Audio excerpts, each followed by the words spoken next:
Yo! Maraming salamat sa pagbisita sa channel na ito, kaibigan. Sa video na ito, pag-uusapan natin yung mga bagay na hindi naman dapat natin pinag-uusapan, pero pag-uusapan pa rin natin kasi wala tayong mapag-usapan.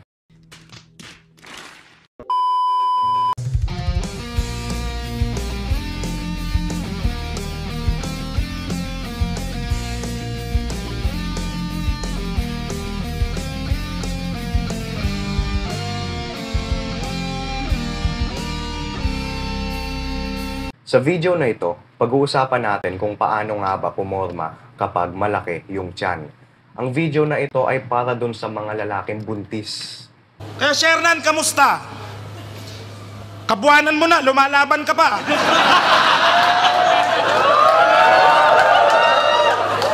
Marami kasi akong nakikita na sakto lang naman yung katawan nila, hindi naman masyadong mataba, sakto lang talaga pero malaki pa rin yung tiyan. Sa bagay, di naman natin sila masisisi kasi kumakain yung mga yan.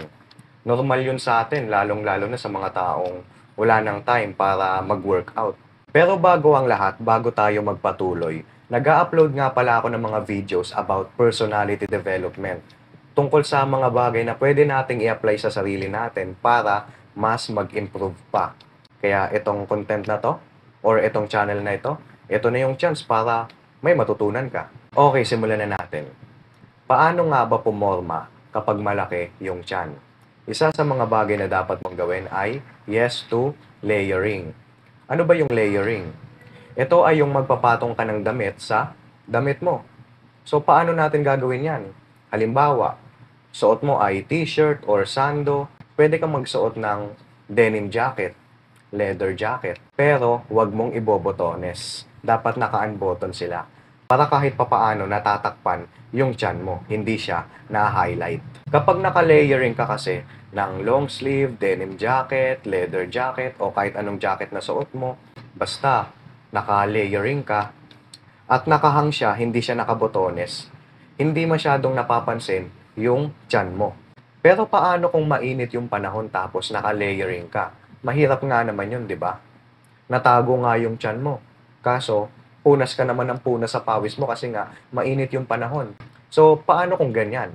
Huwag kang mag-alala kasi marami ka pa naman pwedeng gawin para matago yung tiyan mo. Next tip kung paano pumorma kapag malaki yung tiyan, wear baggy pants. Kapag nakasuot ka kasi ng baggy pants, ang napapansin ng mga tao sa iyo niyan ay yung pants mo. Kasi yun yung malapad sa suot mo, yun yung malapad sa katawan mo. Kesa naman ang napapansin ng mga tao, yung tiyan mo, di ba? Paano kung naka-layering ka na?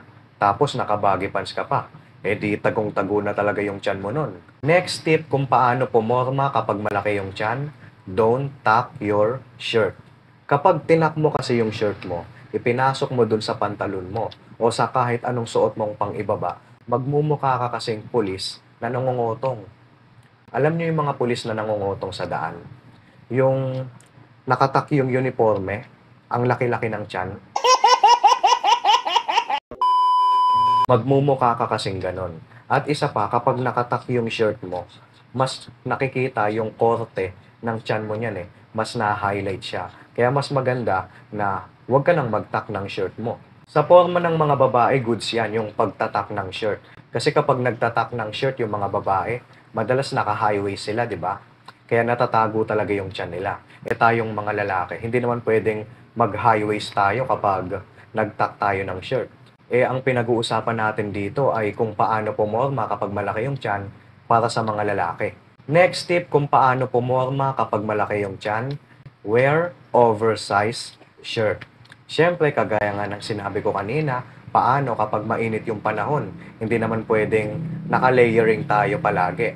Siyempre, magsuot ka ng oversized shirt kung hindi ka magle-layering. Kasi kapag oversized shirt yung sinuot mo, mas natatakpan kasi yung tiyan mo.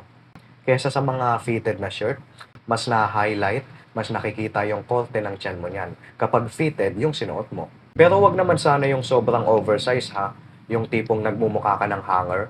Wag naman ganun. Dapat yung oversize pero medyo sakto sa katawan mo. Next tip kung paano pumorma kapag malaki yung tiyan, wear anything that has dark colors. Ano ba yung mga dark colors?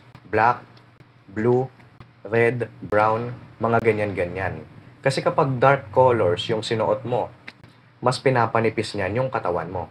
Kaya mas ninipis yung tiyan mo niyan. Hindi siya masyadong ma-highlight. Kesa sa mga light colors kagaya ng white, orange, yellow, mga ganon-ganon, mas pinapalapad niyan yung katawan natin. Kaya magsuot ka ng kahit ano, basta dark. Denim man yan, sando man yan, shirt man yan, pants man yan, basta kahit ano, basta dark. At yun yung mga bagay na pwede mong gawin kung gusto mong pumorma ng tama kahit malaki yung tiyan mo. Ngayon, gusto mo bang malaman kung paano pumorma kapag mataba?